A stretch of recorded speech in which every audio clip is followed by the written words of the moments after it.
Après la 308 berline l'année dernière, Peugeot a lancé le break au début du printemps appelé SW. Le break a strictement la même face avant que la berline et les modifications ne concernent que l'arrière, avec un empattement allongé de 11 cm et une longueur totale de 4,59 m et des feux arrière spécifiques à LED. Sous le capot du break, on retrouve les moteurs de la berline, dont ce nouveau 1 litre de 3 cylindres essence de 130 chevaux qui remplacera à terme le 1 litre 6 THP 125. Il constitue encore un exemple de downsizing aux côtés du 1 litre EcoBoost de Ford ou du 1 litre 2 TCE de Renault. A l'intérieur, pas de surprise, on retrouve la planche de bord flatteuse et épurée de la 308 berline. Petite nouveauté quand même avec ce bouton sport réservé à quelques motorisations qui change l'affichage du combiné, amplifie la sonorité du 3 cylindres et change la réponse à l'accélérateur. Les amateurs de gadgets apprécieront.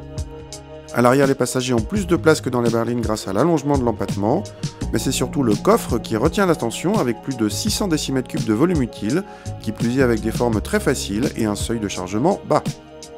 Au volant, la sonorité du 1 litre 2 reste assez discrète à moins que vous ne sélectionniez le mode sport. C'est surtout le couple généreux et disponible à bas régime qui rend la conduite agréable et les relances faciles, malgré un temps de réponse du turbo parfois trop important. Les reprises sont suffisantes malgré des rapports de boîte assez longs.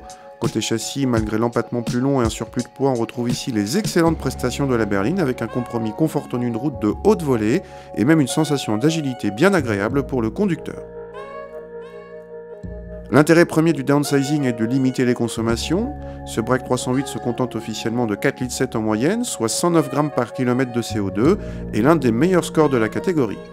Dans l'absolu, ces chiffres sont surtout remarquables vu l'agrément mécanique. Le break coûte 900 € de plus que la berline, et notre modèle d'essai dans cette finition presque haut de gamme Allure s'affiche à moins de 26 000 €, un positionnement intéressant surtout au regard des nombreuses qualités de la voiture comme l'agrément de conduite générale, la qualité de présentation ou encore le coffre gigantesque.